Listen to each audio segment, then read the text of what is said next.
Alright guys, this is the intro to my next video, or our next video. The reason I'm doing this intro to it is because it's not one of our normal types of videos. This video that I'm fixing to show you guys was recorded last spring for a teacher friend of mine. Mitch is in it with me for the first time, and we are actually talking to elementary age kids, but we kind of thought it might be kind of cool to post it and see what other people thought. It's us talking about being blind and showing off some stuff. If you like it, cool. I hope you do enjoy. Let us know. You can find the Mama Show and Mel Gaming on Facebook. I don't know if the comments will be on here or not. I'm hoping they will be. If not, you can find us on there, Instagram, stuff like that. Is Mama Shell and Mel. But hope you enjoy this. Like I said, just letting you know that this video was not originally done for YouTube. We did it for a teacher friend of mine, for her students. So hope you guys enjoy. If you like it and you want to see more stuff like this, let me know. Still trying to come up with stuff. Sorry it keeps being so long between videos. We're still trying to get back in the routine again, and now we're settled, moved, and it's been a crazy year. It's been a crazy year. So I hope you guys enjoy, and we love you. Don't forget to subscribe. Share this with friends, especially if you guys like it. Subscribe, like, follow, whatever. We love y'all, and God bless. Hey guys, your teachers wanted me to come on and talk to you guys about being visually handicapped or totally blind. I usually come and visit with the schools, and I haven't been able to do that in a long time. I actually live in another state now. I live down in North Carolina, but I used to come up to your school a lot. Anyway, my name is Michelle Thomas, and I am visually handicapped. That means that in my right eye, I can't see anything. It's like, I don't really know how to explain it. I guess for you guys, for the closest thing you can get is like covering your right eye with your hand, with the bottom part of your hand, and not being able to see anything and be dark. And in my left eye, I can see things close up. So I'll put things close to my face to read or look at. My boyfriend is here, and he sees from the side of his eyes, called peripheral vision. And he sees some colors, and he can see some shapes, light and dark, things like that. But his sight's worse than mine. So from time to time in the video, you may see me helping him do something or something like that. But my first question to you guys is, what are some things that you guys do, like you like to have fun doing or play or whatever? What are some things that you like to do that you don't think kids that have sight problems can do? What do you think? What are things you do you don't think they can do? I'll give you a second. Anything? Well, some of the stuff that we did as kids were things like we went to camp. There was a camp, just like you guys go to camp. I bet a lot of you go to camp, right? Go to all kinds of camps. Well, the camp we went to was up in the mountains, and we got to go hiking and fishing and canoeing. And we had all kinds of things we could do, like playing sports. Some of us would do archery, with bows and arrows. Some of us, they had swimming. They had, let's see, what all did they do? They did all kinds of things. There's different sports that they're all the sports that you guys can do, basketball and all that. There are ways that we can do them too. They have special equipment, like your for basketball. They have buzzers or bells that they can put behind or beepers that they can put behind the basketball hoops, and the kids can listen for the beeps and try to aim for the beep. Archery is the same way. They'd have the beeper or something on the back of the target, and we would just aim for that. Now, back then when we did it, kids didn't carry cell phones and beepers and things like that, so you were pretty safe to say that you weren't going to get shot by a bow and arrow. Nowadays, they also do all kinds of other things. Like I know I've got some friends that actually like to target practice with guns, like skeet shooting, where they throw things up in the air or shoot things up in the air, and the people shoot them down.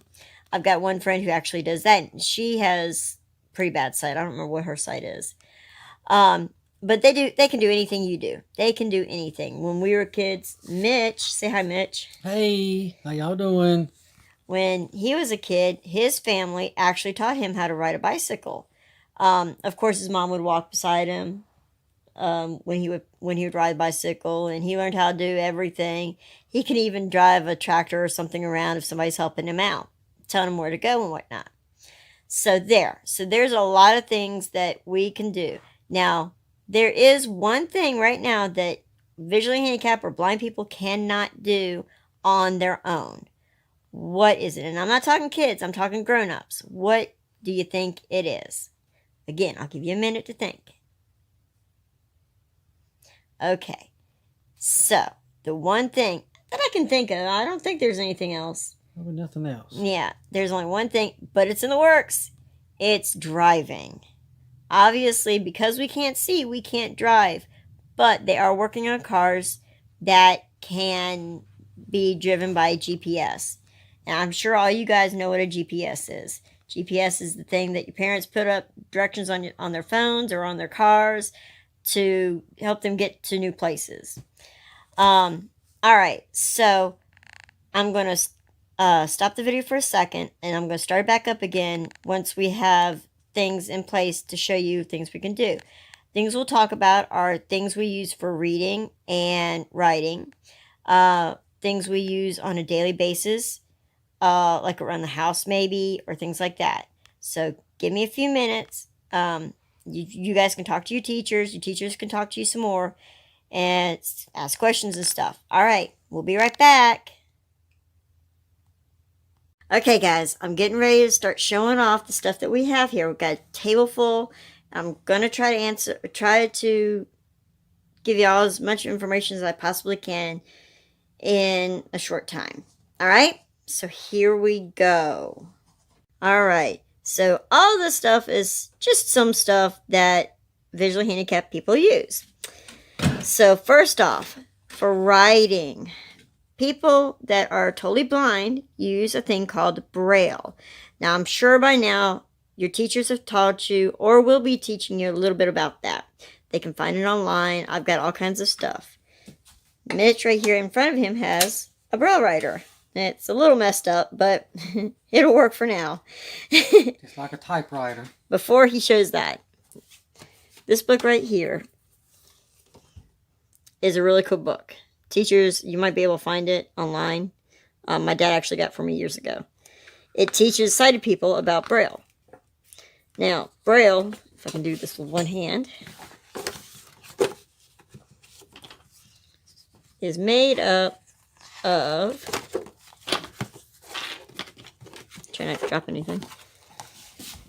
Braille is made up of these 6 dots. These 6 dots will give people, they'll give you your alphabet and everything.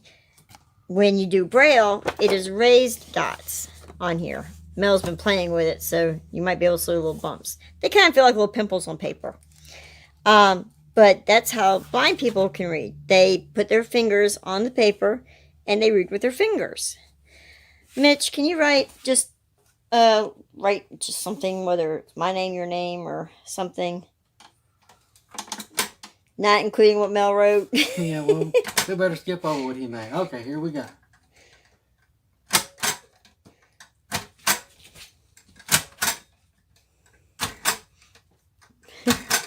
My poor Braille writer. It's a little, but that is my name. Let's see if you can focus on that. And he put his name right here. M-I-T-C-H. I learned Braille when I was in school because of Mitch, actually. Other ways that people use Braille or make Braille is this little thing over here called Slate and Stylus. I have one. You got it over there? Or did I leave it over here? Oh, here it is. Paper fits inside of it like this. Mitch, here's a slate. And I'm looking through the camera, so it takes me a little bit. Okay, there's a stylus. I already wrote ABC on it. Did you? Yeah. Just pick some place and write. Yeah, I was going to say, you got to start backwards there, baby. So when you do Braille on the slate and stylus, you're actually having to write everything backwards. Now, each dot has an assigned number to it. So if you were doing it, it'd be 1, 2, 3 on this side and 4, 5, 6 on this side. So when you're doing it on the slate and stylus, you're having to flip it over because you're making the holes go down. Again, the teachers can show you this stuff. They can show you videos and stuff better of what it looks like. Kind of give you a better idea. And they can pull up all kinds of activities to do that you can do in print like in that book. Okay, since we don't have all day here, here's what we do here. You flip it open and you just flip the paper over. A, B, C, D, E, F, G. Yep. You can kind of see the raised dots a little bit. Raised dots right here a little bit on the paper.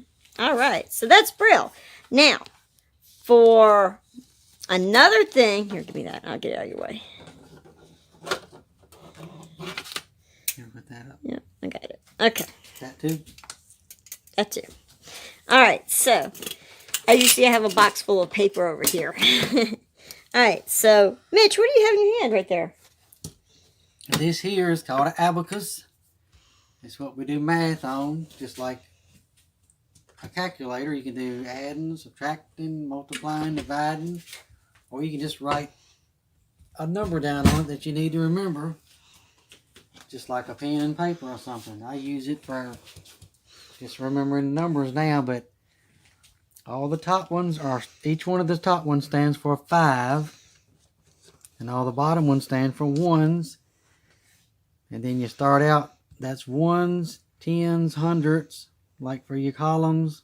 So if you were to make a number, you'd put like for 100, you'd put a 1 up in the hundreds column, which I'm off 1. There we go. That's 100 hundreds. And if you want to put like 2 for like a 20 in the 10s, and a 5 up here for 5, now you have a number 125. There you go. Now if you wanted to add like 25 to that, you would do 2 in the 10s, which would be for about 20, and you could do like 4 there. So you've added 24 to that. So what's the answer? 149. Well, I didn't know if you were going to actually say the answer or not, or make the kids say the answer. Well, I could have. But we're nice. By the way, we have a dog in the background. Yeah, a little doggy. All right. So moving on. So there is how they would do that. Now, that is how we did it back when we were in school. But now you got calculators and you don't have to even use the thing anymore. Yeah, you have talking everything now. There's actually a lady on TikTok who is totally blind, who lives over in the UK, who does everything electronically for the most part. I mean, she knows Braille, but she does a lot of it electronically. So, okay. So, other things that we do. My stuff's falling apart. Kids We also cheat a lot now. We use Google. Google will do anything for you. Yeah, Mitch uses Google all the time. Do you guys like to play games and board games? Well, we do too. Here's my card set. Large print. I have a couple different kinds, but this is my favorite one to use. I got 2 packs in there. And then we have tic-tac-toe. I can open it up with one hand. Tic-tac-toe. Here's the board. And if you see, each square, there is a line, a cut in, to show which each square is. And then we've got the O's and the X's over here. So there's that. Things, for walking. Mitch, Walking cane. Can you show my walking cane, please? Because I can't. Walking cane. See how it's folded up for carrying. So what we do with this, when you get ready to walk somewhere. Sucker hasn't been open in a while. Right. Well, it actually still snaps together like that. And then it's easy. As you walk along, you just do this.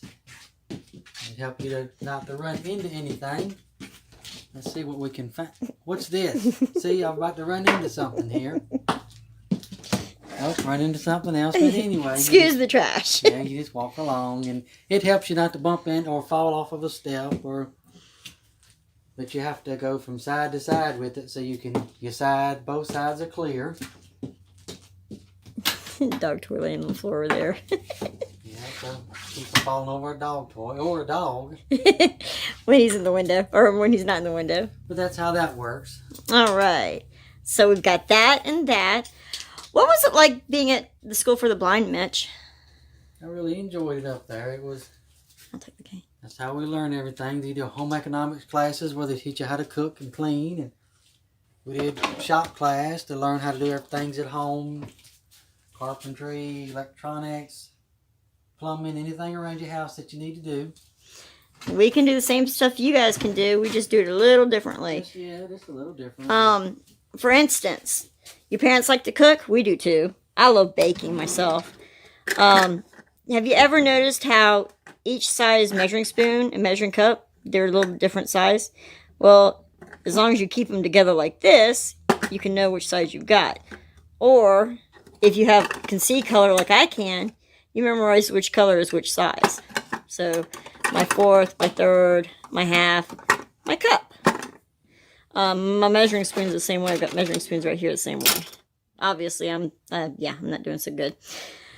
But all kinds of technology, all kinds of things that we have all kinds of ways of doing things. Hold on. Okay. I had to turn off the video and start back up again so you could see me again. All right. So yeah, we can do all kinds of things. Things that we did at school, like Mitch was saying, was we went to the School for the Blind up in Stanton, Virginia. It's been around for a couple hundred years, I guess. Close to a couple hundred now. At least. Yeah, because it was around during the Civil War. Your teachers, again, could pull up stuff about that. But at the School for the Blind, when we went, the classes were really small. There had been years when the classes were really big, like you guys have.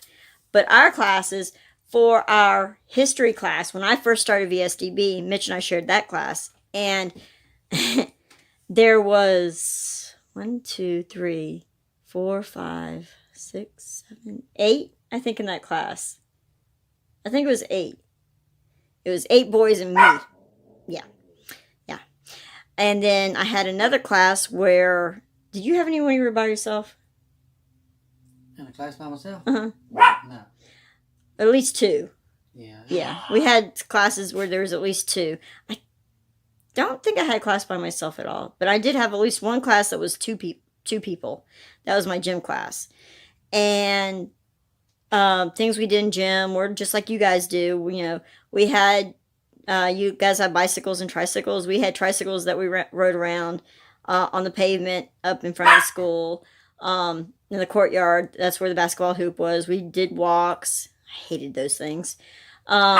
Things they taught just like you guys learn your math and your science and social studies or history or whatever. Same things. Like Mitch said, home economics, which is where you learn how to do things around the house, cleaning and stuff. When you wash dishes, one way that we would wash dishes and know that we got our stuff clean is, well, we can't see all the stuff. Now, we can't feel the stains, but we can feel things that are stuck on your dishes. Yeah. Stuff like that. So I taught my sons, I'm a mom. I have a 21-year-old son and an 11-year-old son. And I've been teaching my 11-year-old, my 21-year-old knows it, but I taught him how when you're washing dishes, you'll know it's clean when it's squeaky. Use your sense of touch. Touch, touch, touch. I can see good enough to wash dishes, but I use my touch a lot more than my sight. When I actually sweep or vacuum, I don't wear my shoes. I actually go barefoot so that I can feel if I've missed anything as I'm walking around. Helps, actually. But there again, technologies help too. There are those the robot vacuums, they'll go around. They do pretty good from what I've heard. I've never had one. I think we have a friend that's got one. I think Clarissa's got one. Things that I use around my daily thing. Well, things I use to read and stuff, because I can see some, but like I said, I'm nearsighted. I use things like this magnifier. This one has a light on it, but I don't use it. It's got a light on it. Just push the switch up and it turns on. Or you can use regular and it just enlarges your print. I bet you your teachers can find you some. Let's see, what else do I use? My phone has its own magnifier and I use that all the time. My phone. And I use it all the time. Hold on. If you ever look at your phone, you have or your parents' phone, they have cameras and stuff. Hold on. There you go. You see that top one? It says magnifier. Looks like a little search engine. Here's my magnifier. And I can magnify everything. I use that a lot. People that are totally blind. Mitch, do you have your phone on you? No, I don't. No. Give me a second. Okay. So, a lot of people have a lot of equipment that talks to them. Or, oh, here's something else I can kind of show you. I can try to show while he's getting his phone. My house is a disaster. I am sorry. But, let's see if I can get down here and do this because I can't turn my camera. On my microwave, right here, you see those red dots? They're actually poked out. I put those on there so Mitch knows where the start button is, where the stop button is, and clear. And I believe the other one was on popcorn. Because he uses his microwave at home. And he has his dots on his same ones. So he knows that like popcorn does a certain amount of time for one press. And he can press it. And that way he can use the microwave. And I don't have to have dots all over it on each number. Some people do it that way. Some people use Braille labels. And I'm down for the count. And I'm up for the count. Okay. Now I have a phone. All right, hold on. Let me get over here so I can have you in the picture. Okay. You in the picture? Yes. It's the phone. It talks to you. Maybe. Idle screen. And then you do... PM. Friday, April. Please wait. Say a command. Call Michelle Thomas Mobile. Michelle Thomas. Mobile 1. Calling.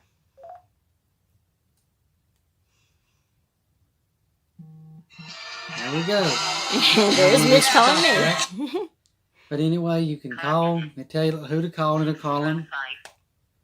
Or when somebody calls me, it tells me who's calling or their phone number. Which can be a good thing. Yeah. Or a bad thing. And a lot of them, if I don't recognize the number, see, if I don't want to talk, I don't have to answer it because it tells me who's calling. Or it tells me what time it is. It tells me the date. Friday, April 16, 3:17. Now, while we were living at the school, we actually stayed on campus. There were some kids that didn't stay on campus in the dorms and that went home every night like you guys do. But there were some that got to stay on campus like us. We were actually high school sweethearts. But while we were on campus, the house parents, the people that stayed with us in our dorms, because our parents didn't, they would take care of us and help us out, and they would take us places and let us do things together.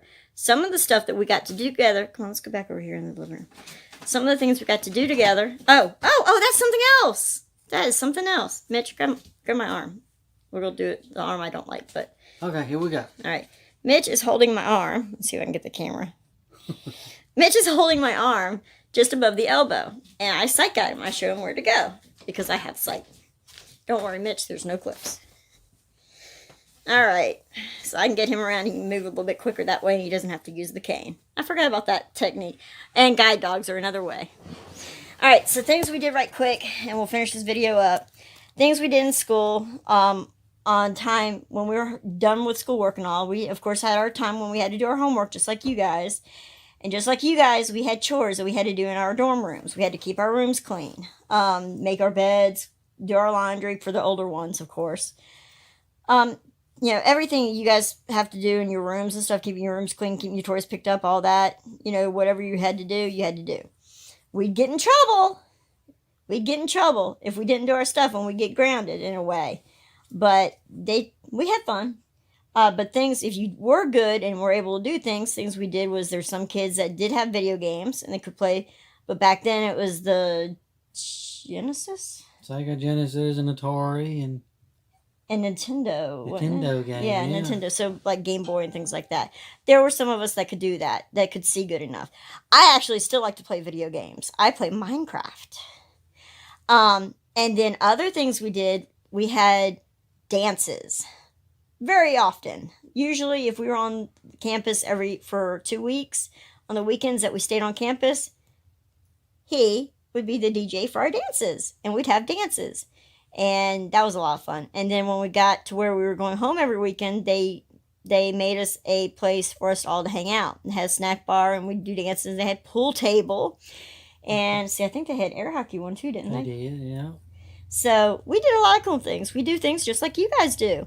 I hope I have answered all the questions. If your teachers would like me to do another one, giving some more information and stuff, I'd be glad to. I hope I've been able to cover everything. It's been a while. One thing I know I didn't do. The money. I don't have to show it to you, but your teachers can show you. When it comes to doing money, I forgot to tell you about this one. Have you ever noticed that some change has different types of sides? Your pennies and your nickels are smooth on the side, but your dimes and your quarters are rough. And then I believe it was the dollar. Was it the dollar? Dollar piece. You don't see a lot of them. Yeah, the dollar piece, you don't see many of them, but they're smooth on the side like the nickels and pennies. So not only are we using, and I do that too. Not only are we using the sides, but we also use the sides and the size. The penny is smaller. The nickel is a little bit bigger. Then the dime's small with the rough edge, with the quarters bigger with the rough edge. And as far as dollar bills and stuff, some people will just hope for the best. They put their money in the right order and try to remember how much they have. That's what he does. Some people will fold their dollar bills in certain ways, like a half will be folded one way. I mean, a dollar will be folded one way, 5 will be folded one way. Some people will put them in separate pockets of their wallet. It's just all in preference. Works. Yep. Or they have technology now that will actually read to you what's on a bottle or what's on your dollar bill or whatever. It's a reader of some kind. They have all kinds of technology. Your teachers can pull up all this stuff and tell you about it if they want. Like I said, there is so much technology out there now for visually handicapped and totally blind people. Again, I hope you guys enjoyed. I hope it wasn't too boring. I really wish I was there showing you this because it'd be so much more fun. All right, guys, you all behave yourselves, all right? And we will talk to you again soon. Bye.